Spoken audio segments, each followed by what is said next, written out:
Aula 02, Lei nº 14.133 de 2021. Este material resume, em linguagem de aula narrada, os principais pontos da aula 02 sobre licitações públicas, com base na Lei nº 14.133 de 2021. O foco está nos temas de contratação direta, alienação de bens, fases da licitação, instrumentos auxiliares, disposições setoriais e jurisprudência. A abordagem prioriza aquilo que costuma aparecer em prova objetiva, especialmente em bancas que gostam de distinções conceituais, como a Fundação Getúlio Vargas.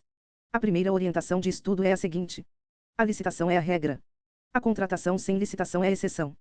Porém, exceção não significa informalidade. Quando a administração pública contrata diretamente, ela deixa de fazer a licitação, mas não deixa de fazer processo administrativo. Esse ponto é muito cobrado. Contratação direta não é contratação verbal livre, não é escolha sem justificativa, não é compra no primeiro fornecedor que aparecer. Contratação direta exige processo, motivação, justificativa do preço, justificativa da escolha do contratado, comprovação de habilitação e autorização da autoridade competente. Antes de entrar nos temas, é importante lembrar a questão dos valores. A Lei de Licitações traz valores originais, mas esses valores são atualizados anualmente por decreto, conforme a regra do artigo 182 da Lei nº 14.133 de 2021. O material informa que os valores foram atualizados pelo Decreto nº 12.807 de 2025. Para fins de estudo, a banca pode cobrar a literalidade da lei ou pode cobrar os valores atualizados. Por isso, é necessário compreender a lógica e, quando o edital exigir atualização, conferir a tabela vigente. No material, o valor de grande vulto aparece atualizado para R$ 261.968.421,04. A situação especial de melhor técnica e preço aparece com valor de R$ 392.952,63. O mesmo valor é indicado para a simplificação da documentação de habilitação em produto de pesquisa e desenvolvimento.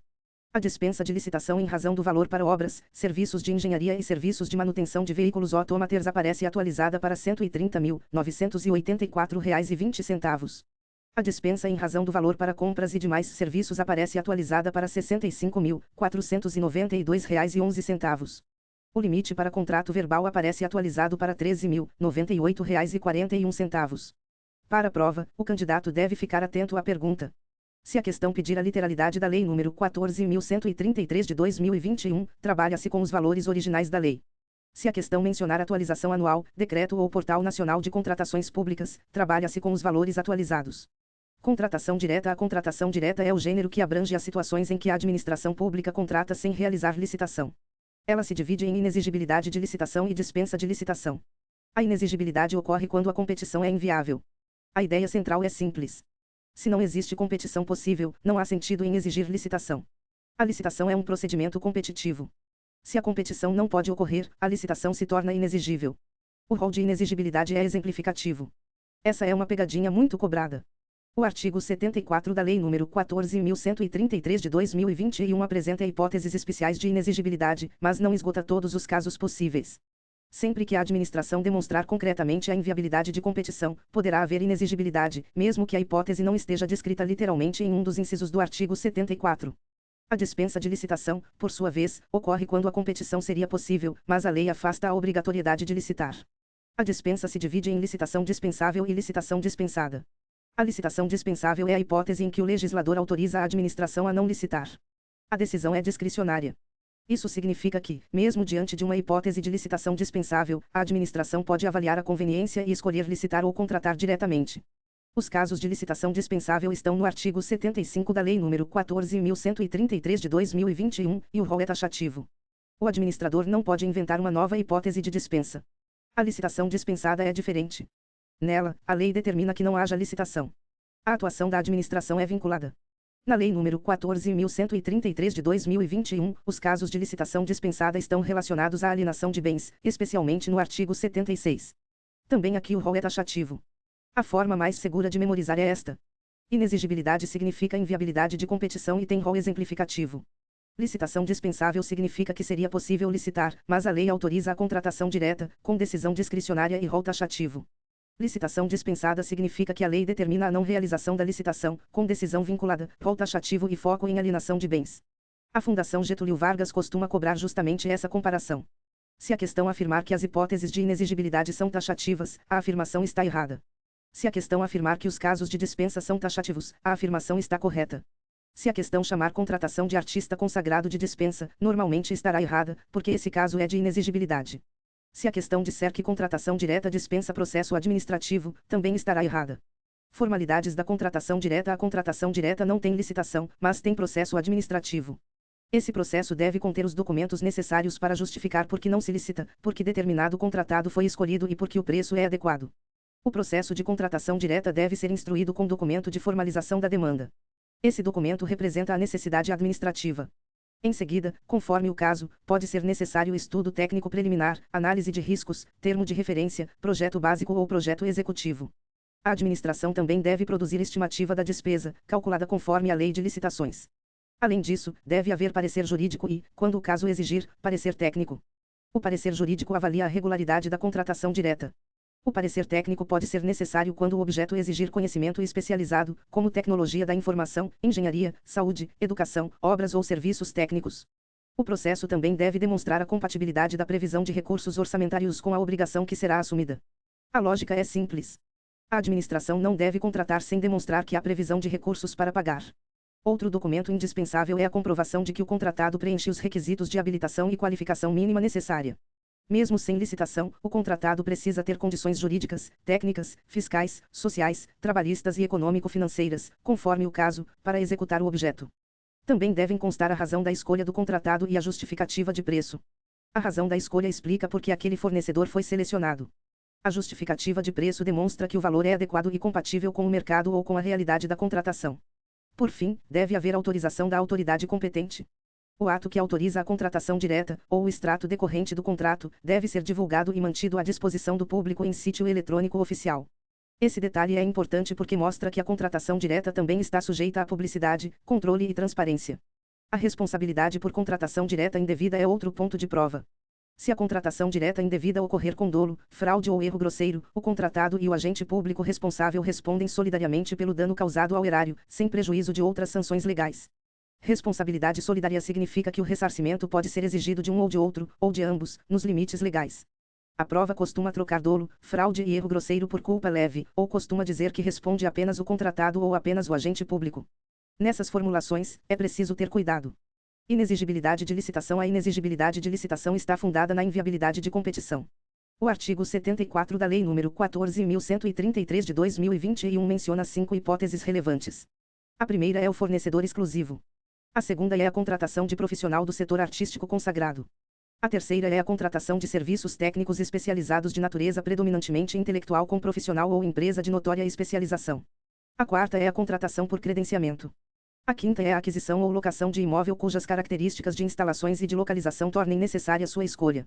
Fornecedor exclusivo. A contratação por fornecedor exclusivo ocorre quando materiais, equipamentos, gêneros ou serviços só podem ser fornecidos por produtor, empresa ou representante comercial exclusivo. A lógica é que não há competição com uma única pessoa capaz de fornecer o objeto. A administração deve demonstrar a exclusividade. Essa demonstração pode ocorrer por atestado de exclusividade, contrato de exclusividade, declaração do fabricante ou outro documento idôneo capaz de comprovar que o objeto é fornecido ou prestado por produtor, empresa ou representante comercial exclusivo. A pegadinha principal é a preferência por marca. A lei veda a preferência por marca específica. A administração não pode criar uma falsa inexigibilidade dizendo que só existe fornecedor de determinada marca, quando outras marcas também atenderiam à necessidade pública. Se a administração precisa de um celular com determinadas funcionalidades e várias marcas atendem ao objeto, não se pode direcionar a compra para uma marca específica sob o argumento de exclusividade. A exclusividade deve estar vinculada ao objeto necessário, não ao desejo administrativo por uma marca. Também é necessário diferenciar fornecedor exclusivo de licitação com apenas um interessado. Se existem vários fornecedores no mercado, mas apenas um comparece à licitação, isso não significa inexigibilidade. Nesse caso, houve competição possível, embora só um interessado tenha participado. Contratação de profissional do setor artístico. A contratação de profissional do setor artístico é inexigível quando ocorrer diretamente com o artista ou por meio de empresário exclusivo, desde que o profissional seja consagrado pela crítica especializada ou pela opinião pública. Esse caso vale para qualquer setor artístico. Pode envolver cantor, banda, ator, dançarino, pintor ou outro profissional de expressão artística.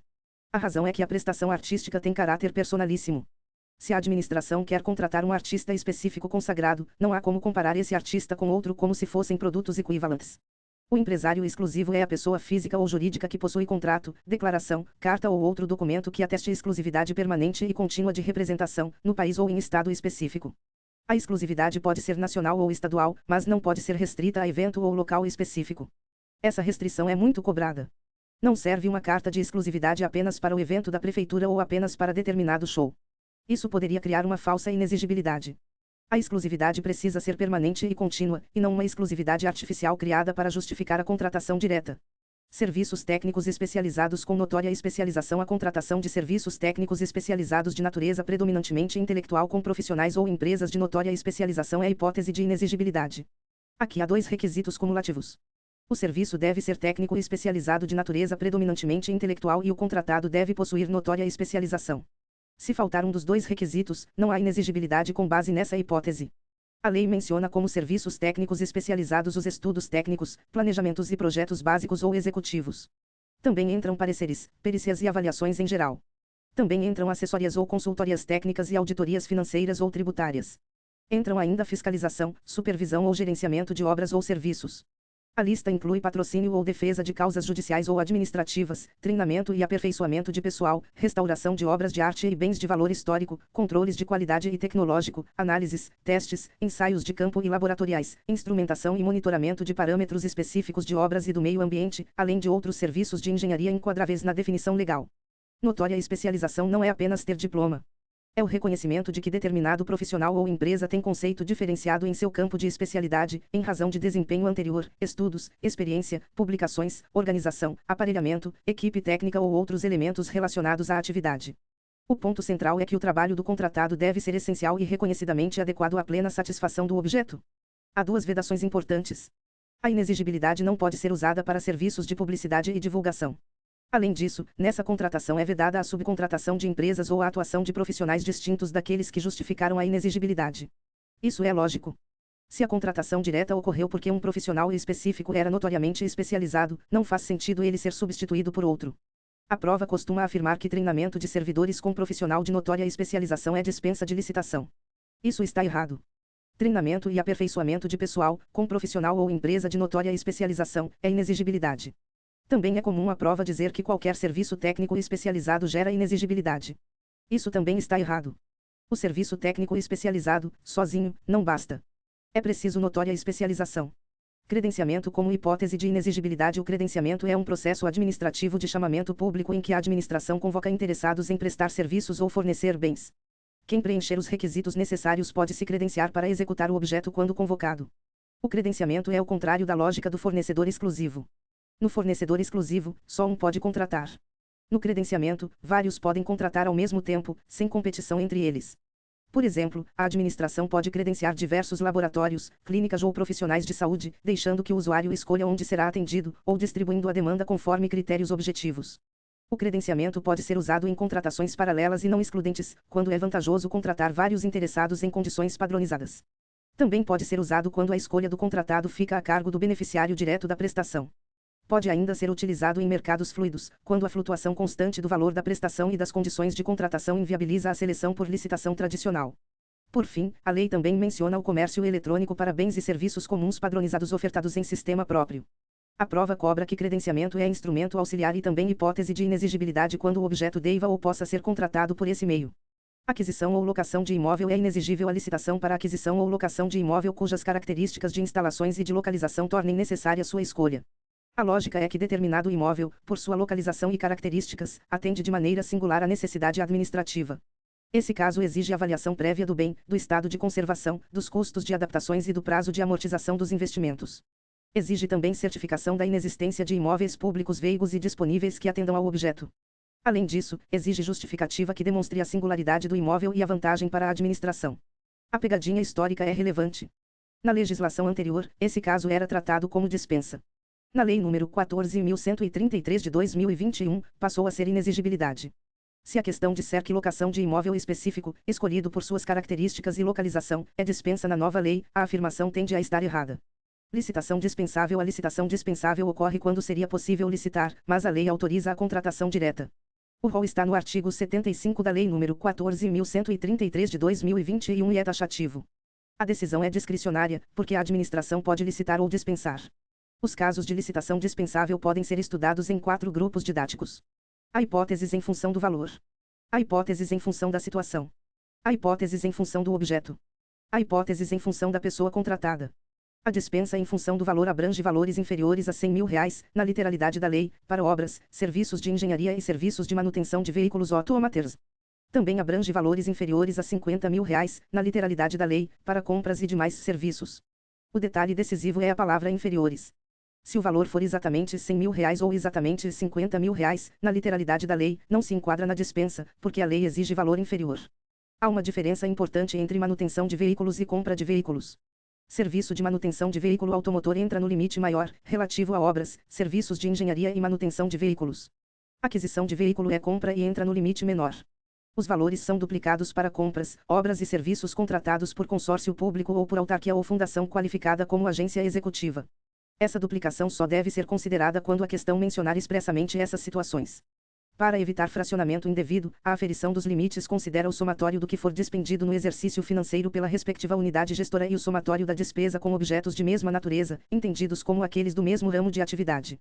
Assim, a administração não pode dividir uma compra maior em várias contratações diretas para fugir da licitação. Há uma exceção importante para a manutenção de veículos automotivos. A lei afasta a regra do somatório para contratações de até R$ 8.000, na literalidade da lei, relativas à manutenção de veículos de propriedade do órgão ou entidade, incluindo o fornecimento de peças. O material informa também o valor atualizado correspondente, conforme o decreto indicado na aula. A licitação deserta e a licitação fracassada também podem gerar dispensa, desde que observados requisitos. Licitação deserta é aquela em que não aparecem interessados. Licitação fracassada é aquela em que os licitantes aparecem, mas todos são desclassificados ou inabilitados, ou não há proposta válida. Na Lei nº 14.133 de 2021, a dispensa depende de licitação realizada há menos de um ano e de manutenção de todas as condições previamente definidas. A prova costuma confundir deserta com fracassada. Deserta é ausência de interessados. Fracassada é ausência de licitante aproveitável. A emergência ou calamidade pública também autoriza dispensa. A contratação deve servir apenas ao atendimento da situação emergencial ou calamitosa. O contrato terá prazo máximo de um ano, contado da ocorrência da emergência ou calamidade. É vedada a prorrogação do contrato e a recontratação de empresa já contratada com base na mesma situação. Também se inclui como emergência a situação necessária para assegurar a continuidade do serviço público, sem prejuízo da apuração de responsabilidade de quem deu causa à situação. Esse tema ganhou destaque jurisprudencial. O Supremo Tribunal Federal entendeu constitucional a vedação à recontratação de empresa contratada diretamente por dispensa em emergência ou calamidade pública. A vedação incide quando a recontratação se funda na mesma situação emergencial ou calamitosa que ultrapassa o prazo máximo legal de um ano. Ela não impede a empresa de participar de licitação posterior nem impede contratação direta por outro fundamento legal, inclusive nova emergência, desde que não haja abuso ou ilegalidade. Também há dispensa em caso de comprometimento da segurança nacional, nos casos estabelecidos pelo Ministro de Estado da Defesa, mediante demanda dos comandos das Forças Armadas ou de outros ministérios. Há ainda hipóteses ligadas à guerra, estado de defesa, estado de sítio, intervenção federal ou grave perturbação da ordem. A União também pode dispensar licitação para intervir no domínio econômico, com o objetivo de regular preços ou normalizar o abastecimento. Em função do objeto, a lei admite dispensa para a aquisição de bens, componentes ou peças durante o período de garantia técnica, junto ao fornecedor original, quando essa condição for indispensável para a vigência da garantia. Admite também dispensa em contratações decorrentes de acordo internacional aprovado pelo Congresso Nacional, quando as condições forem manifestamente vantajosas. Também há dispensa para produtos destinados à pesquisa e desenvolvimento, observados os limites legais quando se tratar de obras e serviços de engenharia. A lei ainda contempla a aquisição de hortifrutigranjeiros, pães e outros gêneros perecíveis, no tempo necessário à realização dos processos licitatórios correspondentes. A hipótese de dispensa para coleta, processamento e comercialização de resíduos sólidos urbanos recicláveis ou reutilizáveis, quando houver contratação de associações ou cooperativas formadas exclusivamente por pessoas físicas de baixa renda reconhecidas pelo poder público como catadores de materiais recicláveis. A aquisição ou restauração de obras de arte e objetos históricos também pode ter licitação dispensável, desde que a autenticidade seja certificada e que o objeto seja inerente às finalidades do órgão ou com elas compatível. A lei também trata da aquisição de medicamentos destinados exclusivamente ao tratamento de doenças raras definidas pelo Ministério da Saúde e de hipóteses de transferência de tecnologia de produtos estratégicos para o Sistema Único de Saúde. Em função da pessoa, a dispensa pode alcançar a aquisição, por pessoa jurídica de direito público interno, de bens ou serviços prestados por órgão ou entidade que integre a administração pública e que tenha sido criado para esse fim específico, desde que o preço seja compatível com o mercado. A dispensa para celebração de contrato de programa com ente federativo ou entidade da administração pública indireta, conforme contrato de consórcio público ou convênio de cooperação. A dispensa para contratação de profissionais para compor comissão de avaliação de critérios de técnica, quando se tratar de profissional técnico de notória especialização. Também há dispensa para a contratação de associação de pessoas com deficiência, sem fins lucrativos e de comprovada idoneidade, para prestação de serviços, desde que o preço seja compatível com o mercado e que os serviços sejam prestados exclusivamente por pessoas com deficiência. A pegadinha é dizer que a associação pode ter fins lucrativos. Não pode. Há ainda dispensa para a contratação de instituição brasileira sem fins lucrativos voltada a ensino, pesquisa, extensão, desenvolvimento institucional, científico e tecnológico, estímulo à inovação, ou de instituição dedicada à recuperação social da pessoa presa, desde que tenha inquestionável reputação ética e profissional e não tenha fins lucrativos. Foram acrescentadas hipóteses mais recentes relacionadas à contratação de entidades privadas sem fins lucrativos para a implementação de cisternas ou outras tecnologias sociais de acesso à água para famílias rurais de baixa renda atingidas pela seca ou falta regular de água. Também há hipótese de contratação de entidades privadas sem fins lucrativos para a implementação do programa Cozinha Solidária, voltado ao fornecimento de alimentação gratuita, preferencialmente à população em situação de vulnerabilidade e risco social, inclusive população em situação de rua. O material chama a atenção para casos que existiam na antiga lei e mudaram de enquadramento. A contratação de remanescente de obra, serviço ou fornecimento em consequência de rescisão contratual deixou de ser hipótese de dispensa na nova lei, porque agora se entende como aproveitamento da licitação anterior, mediante convocação dos demais licitantes na ordem de classificação. A compra ou locação de imóvel por características e localização deixou de ser dispensa e passou a ser inexigibilidade. A celebração de contrato de prestação de serviços com organizações sociais deixou de constar como hipótese de licitação dispensável, pois o vínculo com organizações sociais se estrutura como parceria em regime próprio, e não como contrato administrativo comum. Alienação de bens. Alienar significa transferir a propriedade de um bem a terceiro. A alienação pode ocorrer por venda, permuta, doação e outras formas. Como se trata de bem público, a lei impõe restrições. A lógica é proteger o patrimônio público tanto no momento da aquisição quanto no momento da saída do bem do patrimônio estatal. Os bens públicos podem ser de uso comum do povo, de uso especial ou dominicais. Bens de uso comum do povo são rios, mares, estradas, ruas e praças. Bens de uso especial são edifícios ou terrenos destinados a serviço público ou estabelecimento da administração. Bens dominicais são aqueles sem finalidade pública específica, como imóvel sem uso, veículo inservível ou mobiliário sem utilidade. Bens de uso comum do povo e bens de uso especial são inalienáveis enquanto conservarem essa qualificação. Para aliená-los, é necessário retirar a afetação pública, por meio da desafetação. A desafetação retira a destinação pública do bem e permite que ele seja tratado como alienável, observadas as exigências legais. A alienação de bens imóveis exige interesse público devidamente justificado, avaliação do bem, autorização legislativa como regra e licitação na modalidade leilão, salvo nos casos de licitação dispensada. A alienação de bens móveis exige interesse público devidamente justificado, avaliação do bem e licitação na modalidade leilão, salvo nos casos de licitação dispensada. A diferença central é que, para bens imóveis, em regra, há autorização legislativa. Para bens móveis, não? Na Lei nº 14.133 de 2021, quando a alienação exigir licitação, a modalidade será sempre o leilão e o critério de julgamento será sempre o maior lance. Esse ponto é muito importante, porque na legislação anterior havia variações conforme a natureza e a forma de aquisição do bem. Na nova lei, alienação com licitação é leilão. Existe direito de preferência para o ocupante de imóvel na venda de bens imóveis.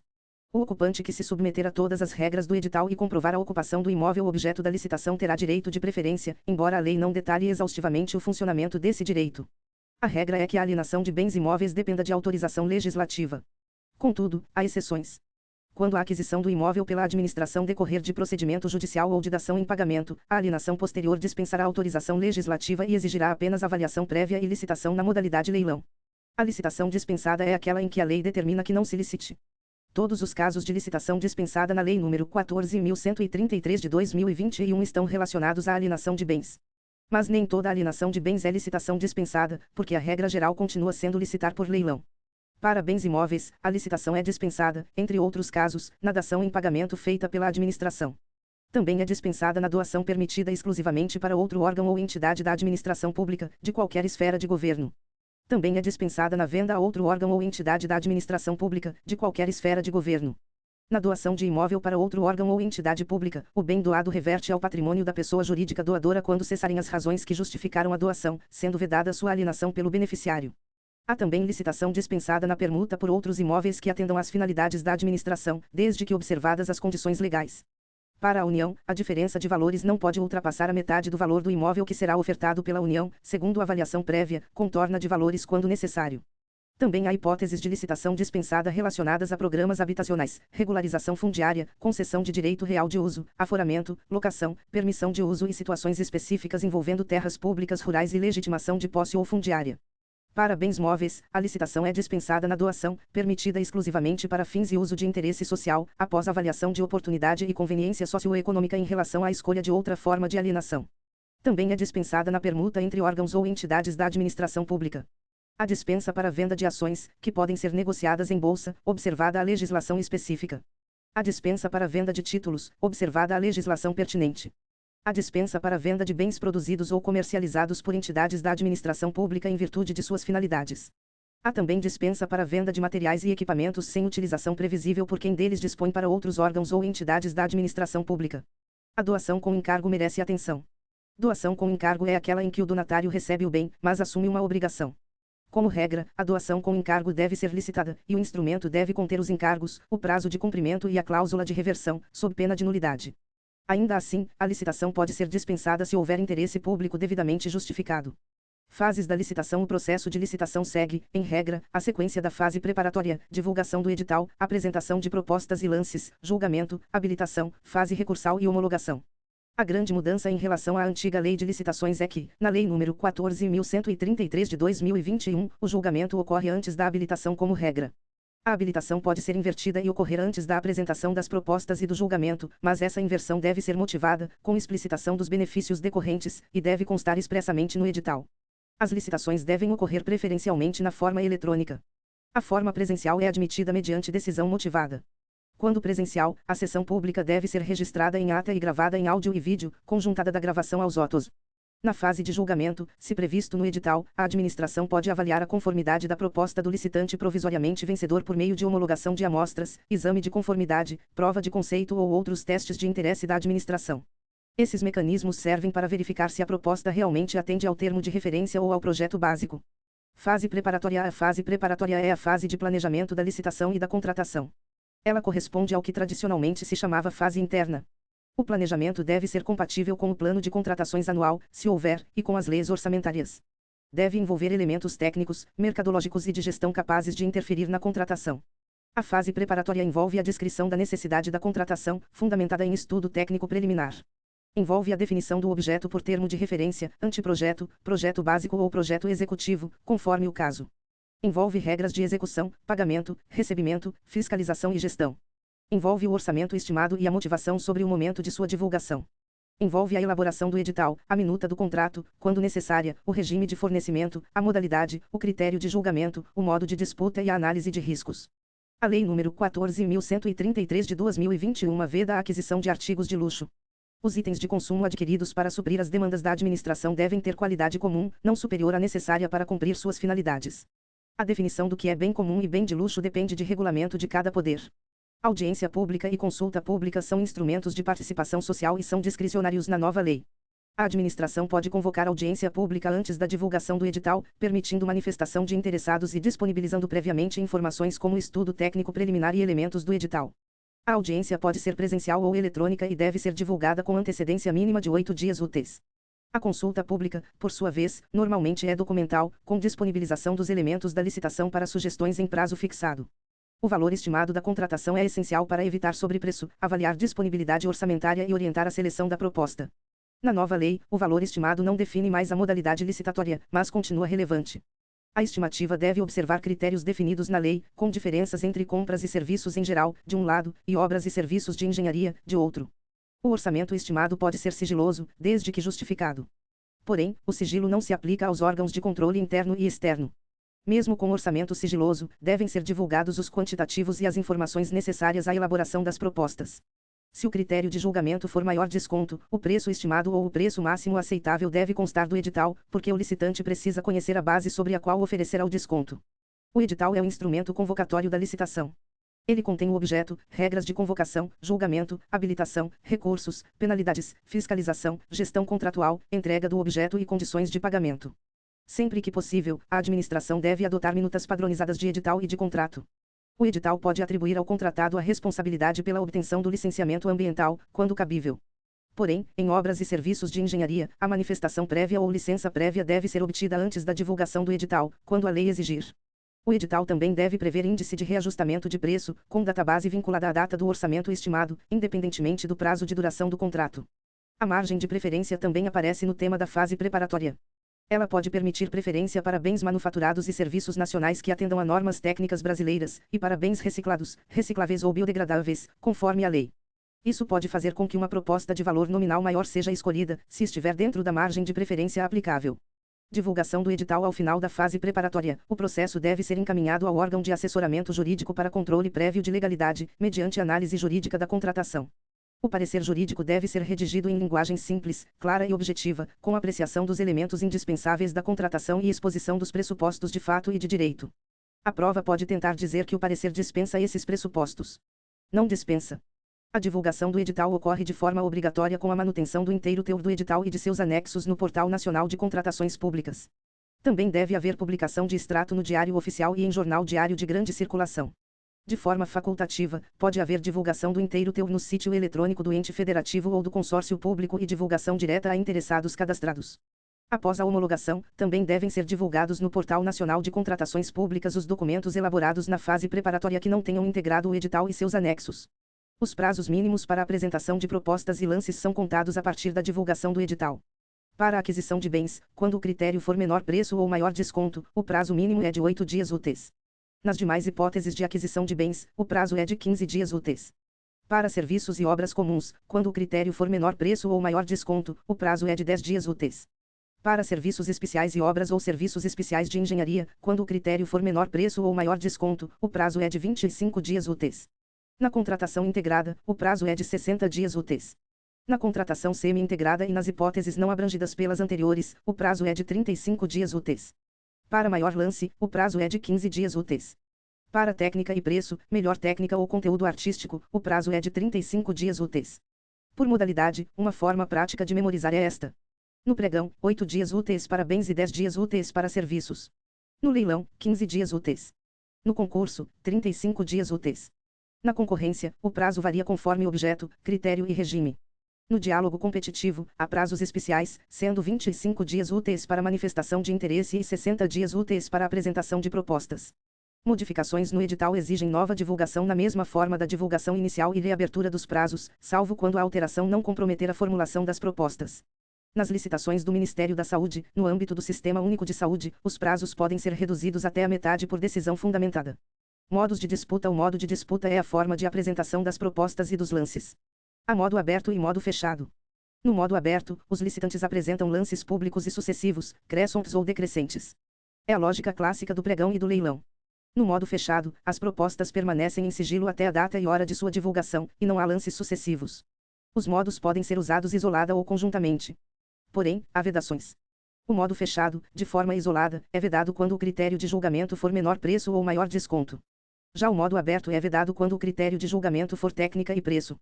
Essa segunda vedação é mais forte, porque impede o modo aberto tanto isoladamente quanto em combinação. A lei admite lances intermediários. No maior lance, os lances intermediários são iguais ou inferiores ao maior já ofertado. Nos demais critérios, são iguais ou superiores ao menor já ofertado.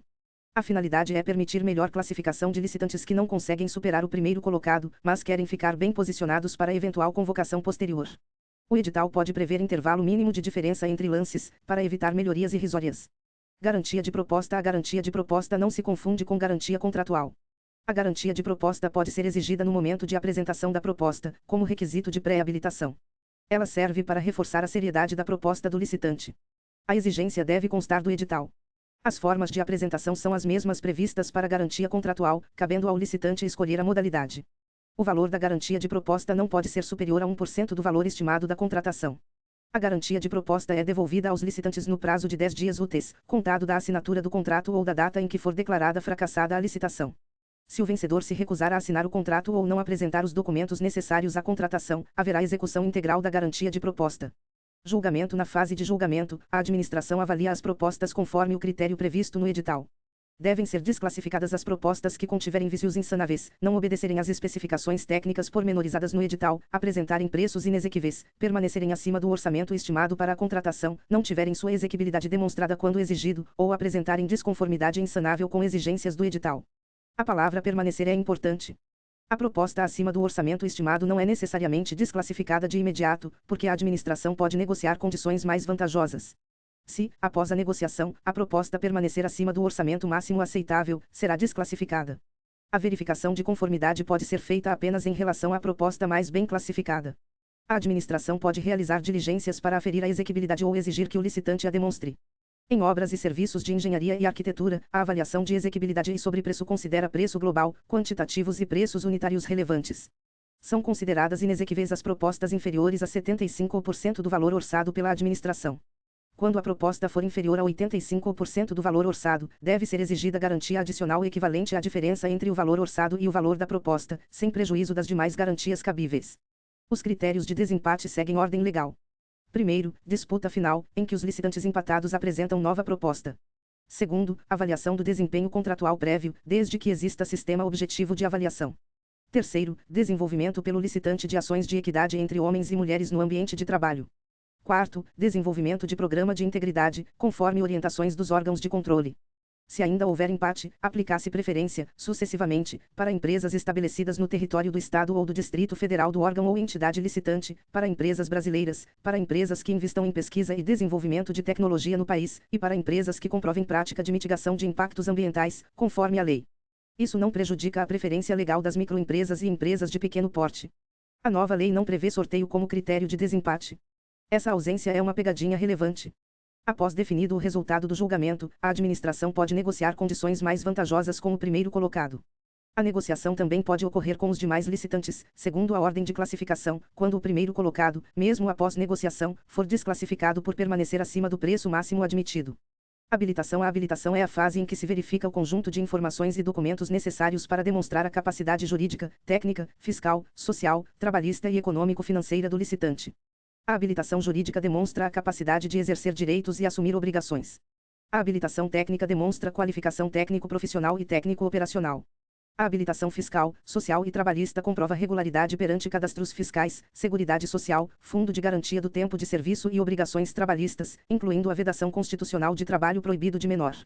A habilitação econômico-financeira demonstra a aptidão econômica para cumprir obrigações futuras, por meio de balanços, demonstrações e certidões pertinentes. Em regra, os documentos de habilitação são exigidos apenas do licitante vencedor. Se houver inversão de fases, a habilitação antecede o julgamento e envolve todos os licitantes. Mesmo assim, a regularidade fiscal somente é exigida em momento posterior ao julgamento e apenas do licitante mais bem classificado. Encerramento da licitação. Encerradas as fases de julgamento e habilitação e exauridos os recursos administrativos, o processo segue para a autoridade superior. Essa autoridade pode determinar o retorno dos autos para saneamento de irregularidades, revogar a licitação, anular a licitação ou a desadjudicar o objeto e homologar o procedimento. A revogação decorre de conveniência e oportunidade, com base em fato superveniente devidamente comprovado. Não há ilegalidade. Há uma razão nova que torna a contratação inconveniente ou inoportuna. A revogação é sempre total e não pode ocorrer depois da assinatura do contrato. A anulação decorre de ilegalidade insanável. Pode ser total ou parcial. Pode ocorrer até mesmo depois da assinatura do contrato, com as consequências previstas na lei.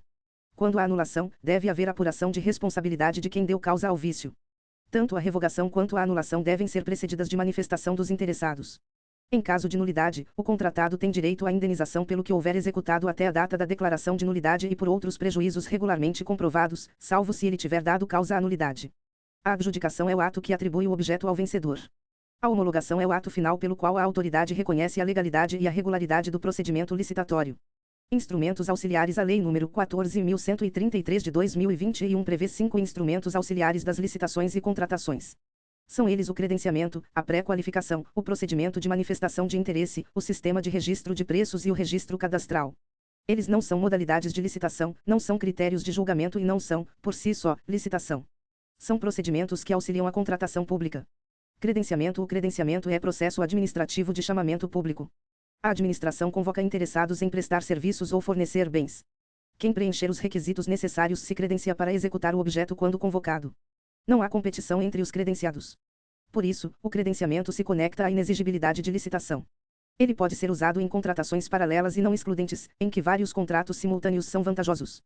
Pode ser usado quando a seleção do contratado está a cargo do beneficiário direto da prestação. Pode ser usado em mercados fluidos, com preços dinâmicos e variações constantes. Também pode ser usado no comércio eletrônico de bens e serviços comuns padronizados. O edital de chamamento deve ser divulgado e mantido à disposição do público em sítio eletrônico oficial, permitindo o cadastramento permanente de novos interessados. Quando o objeto não permitir contratação imediata e simultânea de todos, devem existir critérios objetivos de distribuição da demanda. Nas contratações paralelas e nas contratações com escolha por terceiros, o edital deve definir o valor da contratação. Nos mercados fluidos, devem ser registradas as cotações de mercado vigentes no momento da contratação. A subcontratação depende de autorização expressa da administração. Pré-qualificação. A pré-qualificação é procedimento seletivo prévio à licitação, convocado por edital, destinado à análise das condições de habilitação, total ou parcial, dos interessados ou do objeto. Ela pode selecionar previamente licitantes que reúnam condições de habilitação para futura licitação ou bens e serviços que atendam às exigências técnicas ou de qualidade da administração. A pré-qualificação não se confunde com habilitação. A habilitação é fase da licitação. A pré-qualificação é instrumento auxiliar. A habilitação ocorre em momento específico. A pré-qualificação fica permanentemente aberta. A habilitação vale para uma licitação determinada.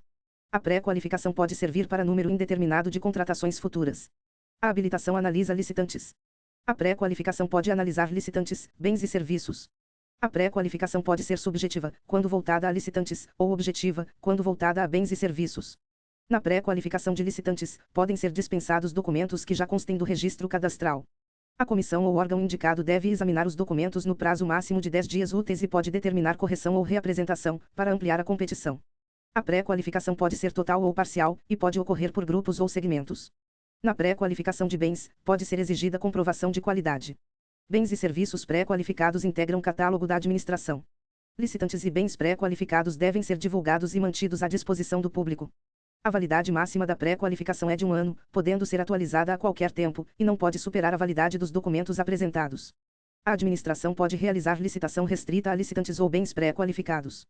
Procedimento de manifestação de interesse. O procedimento de manifestação de interesse, conhecido como PMI, serve para a administração solicitar à iniciativa privada estudos, investigações, levantamentos e projetos de soluções inovadoras que contribuam com questões de relevância pública. Ele se inicia com edital de chamamento público. O PMI não dá direito de preferência ao realizador dos estudos. Não obriga o poder público a realizar licitação. Não gera, por si só, direito ao ressarcimento dos valores envolvidos. Se houver licitação e os estudos forem aproveitados, a remuneração será feita pelo vencedor da licitação, sendo vedada a cobrança de valores do poder público. A aceitação dos produtos e serviços resultantes do PMI depende de parecer fundamentado. Esse parecer deve demonstrar que o produto ou serviço é adequado e suficiente à compreensão do objeto, que as premissas adotadas são compatíveis com as reais necessidades da administração e que a metodologia proposta gera maior economia e vantagem. O PMI pode ser restrito às startups. A lei considera startups, nesse contexto, microempreendedores individuais, microempresas e empresas de pequeno porte, de natureza emergente e com grande potencial, dedicadas à pesquisa, desenvolvimento e implementação de novos produtos ou serviços baseados em soluções tecnológicas inovadoras de alto impacto, com validação prévia por métricas objetivas. Sistema de registro de preços. O sistema de registro de preços é conjunto de procedimentos para registro formal de preços relativos à prestação de serviços, obras, aquisição e locação de bens, com finalidade de contratações futuras. Ele pode ocorrer por contratação direta ou por licitação nas modalidades pregão ou concorrência. A ideia do sistema de registro de preços é realizar um procedimento único que permita contratações fracionadas conforme a necessidade. A administração não assina imediatamente um contrato para todo o objeto. Ela firma uma ata de registro de preços, que registra objeto, preços, fornecedores, órgãos participantes e condições futuras. A ata de registro de preços tem natureza vinculativa e obrigacional para o fornecedor, como compromisso para futura contratação. O prazo de vigência da ata é de 1 ano, prorrogável por igual período, desde que comprovado o preço vantajoso. Não se confunde vigência da ata com vigência dos contratos derivados da ata. A licitação para registro de preços pode usar pregão ou concorrência. Os critérios de julgamento admitidos são menor preço ou maior desconto. O sistema pode ser usado para bens, serviços, obras e serviços de engenharia. Para obras e serviços de engenharia, é necessário projeto padronizado, sem complexidade técnica e operacional, e necessidade permanente ou frequente da obra ou serviço. O sistema de registro de preços pode prever preços diferentes conforme local de entrega, forma de acondicionamento, tamanho do lote ou outros motivos justificados. O licitante pode, se o edital permitir, oferecer proposta para quantitativo inferior ao máximo previsto. Pode haver registro de mais de um fornecedor, formando cadastro de reserva, desde que aceitem cotar pelo preço do vencedor, respeitada a ordem de classificação. O órgão ou entidade não pode participar de mais de uma ata com o mesmo objeto no prazo de validade, salvo se a ata anterior tiver quantitativo inferior ao máximo previsto. A existência de preços registrados obriga o fornecedor a cumprir as condições registradas, mas não obriga a administração a contratar. A administração pode fazer licitação específica para a aquisição pretendida, desde que motive. No sistema de registro de preços há órgão gerenciador, órgão participante e órgão não participante. O gerenciador conduz o procedimento e gerencia a ata. O participante participa dos procedimentos iniciais e integra a ata. O não participante não participa dos procedimentos iniciais e não integra a ata, mas pode aderir posteriormente. Essa adesão é chamada popularmente de carona. O órgão gerenciador deve realizar procedimento público de intenção de registro de preços para permitir a participação de outros órgãos ou entidades e definir a estimativa total de quantidades. O prazo mínimo de divulgação dessa intenção é de 8 dias úteis, salvo quando o gerenciador for o único contratante. A adesão por órgão não participante exige justificativa da vantagem, demonstração de compatibilidade dos preços com o mercado, consulta e aceitação do órgão gerenciador e consulta e aceitação do fornecedor. O fornecedor não é obrigado a atender o carona, porque sua obrigação principal é com o gerenciador e os participantes da ata. Há limitações federativas. Órgãos e entidades federais só podem aderir a atas federais. Órgãos federais não podem aderir a atas estaduais, distritais ou municipais. Órgãos estaduais, distritais e municipais podem aderir a atas gerenciadas por órgãos federais, estaduais ou distritais. Municípios podem aderir a atas de outros municípios apenas se o sistema tiver sido formalizado mediante licitação. Há limites quantitativos para carona. Por órgão ou entidade, a adesão não pode exceder 50% dos quantitativos registrados na ata para o gerenciador e participantes. No total, as adesões não podem exceder o dobro do quantitativo de cada item registrado para o gerenciador e participantes. Há exceções ao limite total, como aquisição emergencial de medicamentos e material médico hospitalar em ata gerenciada pelo Ministério da Saúde, e determinadas hipóteses de transferências voluntárias vinculadas a programas ou projetos federais. Registro cadastral. O registro cadastral é o cadastro unificado de licitantes e contratados disponível no Portal Nacional de Contratações Públicas. Ele deve ser utilizado pelos órgãos e entidades da administração pública. O sistema é público, amplamente divulgado e permanentemente aberto aos interessados. Deve haver chamamento público pela internet, no mínimo anualmente, para atualização dos registros existentes e ingresso de novos interessados. É proibida a exigência de registro cadastral complementar para acesso a edital e anexos. A administração pode realizar licitação restrita a fornecedores cadastrados, desde que atendidos critérios, condições e limites em regulamento e ampla publicidade do cadastramento. Mesmo nesse caso, o edital deve permitir que fornecedor não cadastrado se cadastre dentro do prazo de apresentação de propostas. Ao inscrito é fornecido certificado de registro cadastral, renovável sempre que houver atualização. O registro pode ser alterado, suspenso ou cancelado a qualquer tempo, se o inscrito deixar de cumprir exigências legais. O interessado pode participar de licitação enquanto aguarda decisão sobre seu cadastro, mas a celebração do contrato fica condicionada à emissão do certificado. O registro cadastral também serve para anotar o cumprimento de obrigações assumidas, avaliação de desempenho em execução contratual e penalidades aplicadas. Esse desempenho pode ser usado como critério de desempate em licitações, quando houver sistema regulamentado e objetivo. Disposições setoriais. Compra é a aquisição remunerada de bens para fornecimento de uma só vez ou parceladamente. Exemplos são material de expediente, material de limpeza, veículos, frutas, verduras e outros bens. O planejamento de compras deve considerar a expectativa de consumo anual. Deve observar condições de aquisição e pagamento semelhantes às do setor privado. Deve usar sistema de registro de preços quando pertinente. Deve definir unidades e quantidades conforme consumo e utilização prováveis, com estimativa baseada, sempre que possível, em técnicas quantitativas adequadas, admitido fornecimento contínuo. Deve prever condições de guarda e armazenamento que evitem deterioração. Deve atender aos princípios da padronização, do parcelamento e da responsabilidade fiscal. A responsabilidade fiscal é observada pela comparação entre a despesa estimada e a previsão orçamentária. A padronização considera compatibilidade de especificações estéticas, técnicas e de desempenho. O objetivo é evitar contratações incompatíveis com necessidades da administração ou com bens já adquiridos. A padronização exige processo administrativo. Esse processo deve conter parecer técnico sobre o produto, considerando especificações, desempenho, contratações anteriores, custo, manutenção e garantia. Deve conter despacho motivado da autoridade superior adotando o padrão. Deve conter síntese da justificativa e descrição sucinta do padrão definido, divulgadas em sítio eletrônico oficial.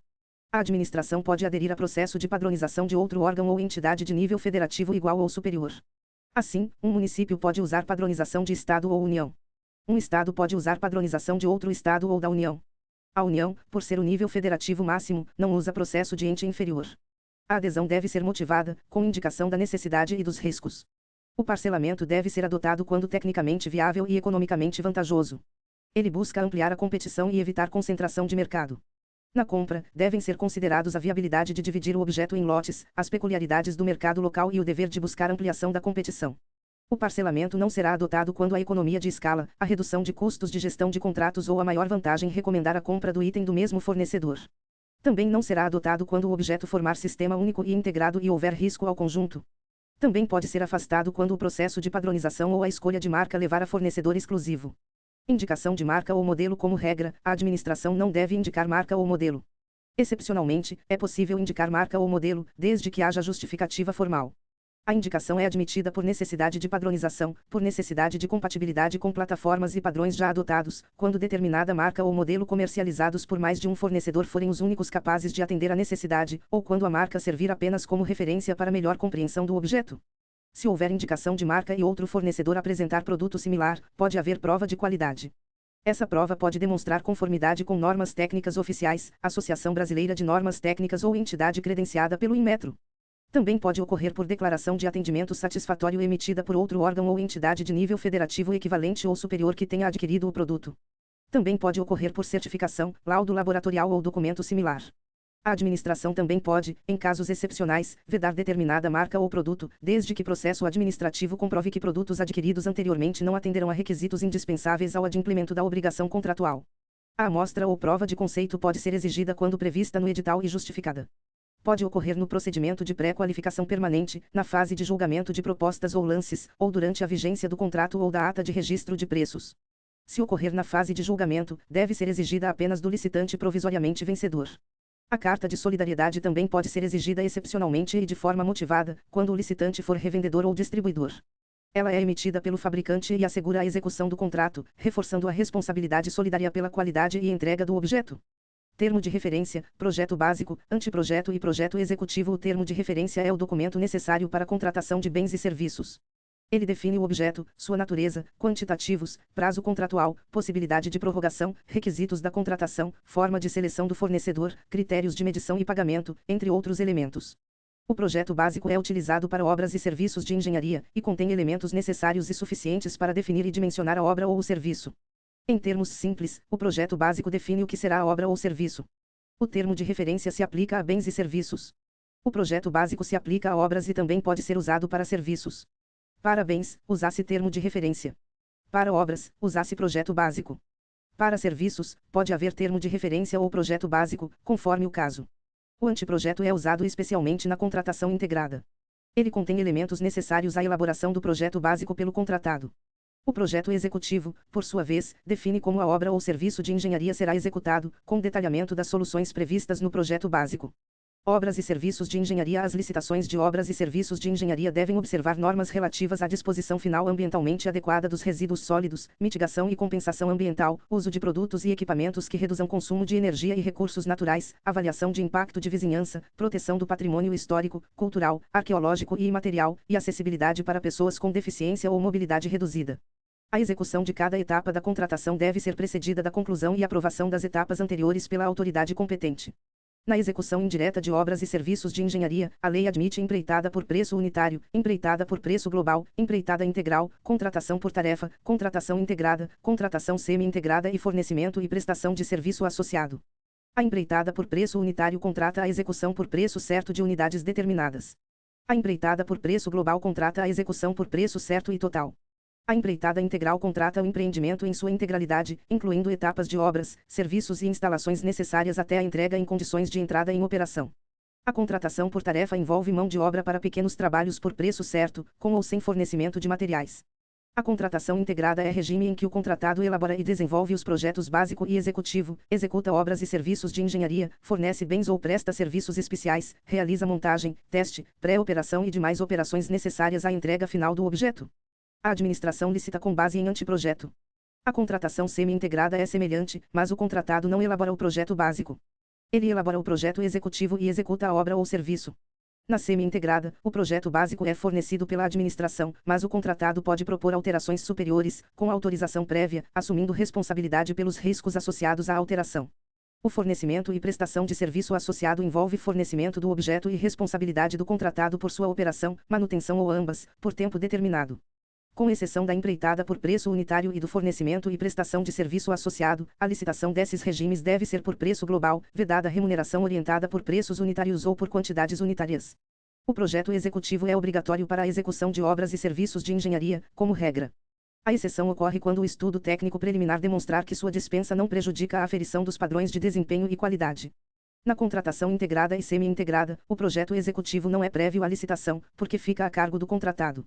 Na contratação integrada, o projeto básico é elaborado pelo contratado e submetido à aprovação da administração, sem redução de qualidade e mantendo a responsabilidade integral do contratado pelos riscos do projeto. Na contratação semi-integrada, a alteração do projeto básico pelo contratado só pode ocorrer para soluções superiores, redução de custos, aumento de qualidade ou redução de prazo, com responsabilidade integral do contratado pelos riscos da alteração. Serviços. As licitações de serviços devem observar os princípios da padronização e do parcelamento, quando tecnicamente viável e economicamente vantajoso. No parcelamento de serviços, devem ser considerados a responsabilidade técnica, o custo de vários contratos em comparação com as vantagens da divisão do objeto e o dever de ampliar a competição e evitar concentração de mercado. Em serviços de manutenção e assistência técnica, o edital deve definir o local de realização dos serviços, podendo exigir deslocamento de técnico ao local da repartição ou unidade de prestação de serviços em distância compatível com a necessidade administrativa. A administração pode contratar mais de uma empresa para executar o mesmo serviço, desde que haja justificativa expressa, não haja perda de economia de escala, o objeto possa ser executado de forma concorrente e simultânea por mais de um contratado e a múltipla execução seja conveniente. Nesse caso, deve haver controle individualizado da execução contratual de cada contratado. Terceirização. Podem ser executadas por terceiros as atividades materiais acessórias, instrumentais ou complementares às competências legais do órgão ou entidade.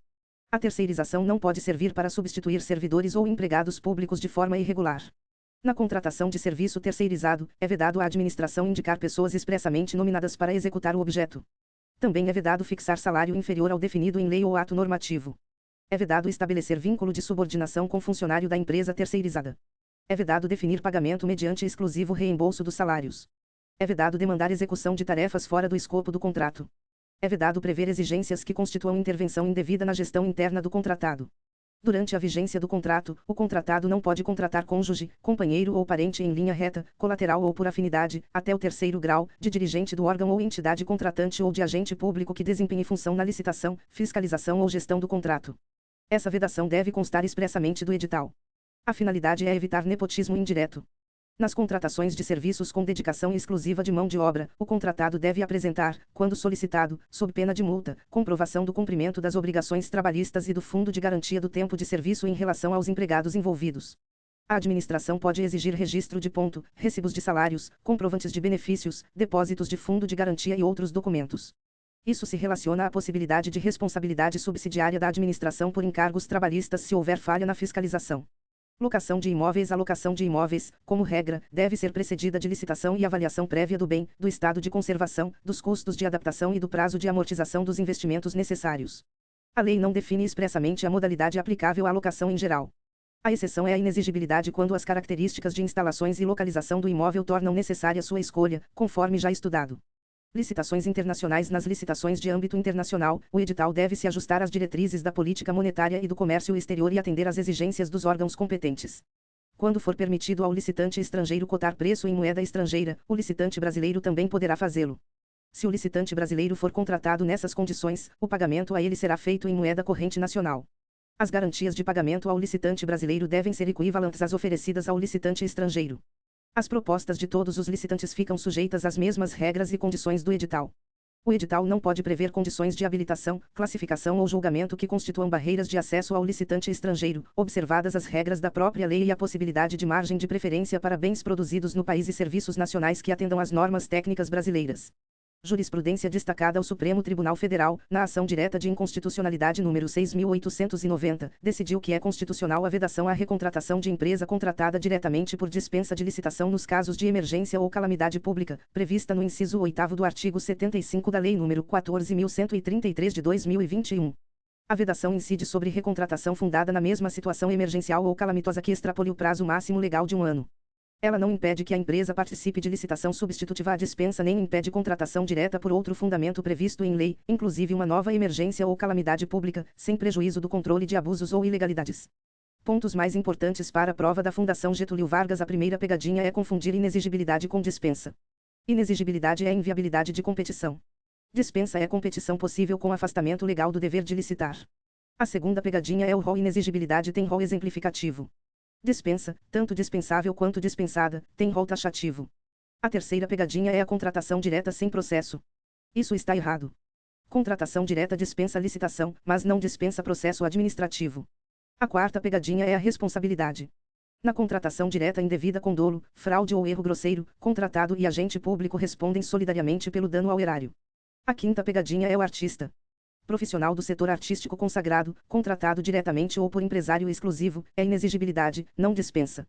Empresário exclusivo precisa ter representação permanente e contínua, não apenas para evento ou local específico.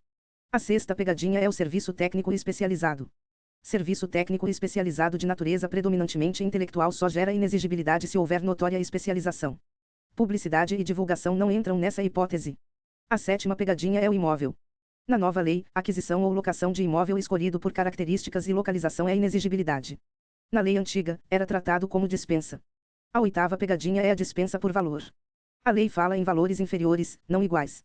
Além disso, manutenção de veículo automotor entra no limite maior, mas compra de veículo é compra e entra no limite menor. A nona pegadinha é licitação deserta e fracassada. Deserta significa que não acudirão interessados. Fracassada significa que houve participantes, mas todos foram desclassificados ou inabilitados, ou não houve proposta válida. A décima pegadinha é a emergência.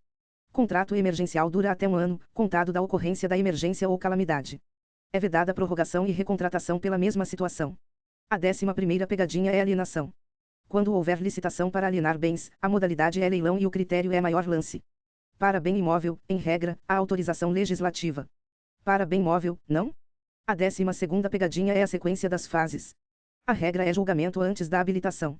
A inversão é possível, mas precisa ser motivada e prevista no edital. A 13ª pegadinha é a forma eletrônica. Ela é preferencial. A forma presencial exige motivação, ata e gravação em áudio e vídeo. A 14ª pegadinha é o orçamento sigiloso. Ele pode ser sigiloso, se justificado, mas não para órgãos de controle. Se o julgamento for por maior desconto, o preço de referência deve constar no edital. A 15ª pegadinha é a divulgação do edital. O inteiro teor fica no Portal Nacional de Contratações Públicas. O extrato é publicado no Diário Oficial e em jornal de grande circulação. A 16ª pegadinha é o modo de disputa. Modo fechado e isolado não pode ser usado com menor preço ou maior desconto. Modo aberto não pode ser usado com técnica e preço. A 17ª pegadinha é a habilitação. Em regra, a documentação é exigida apenas do vencedor.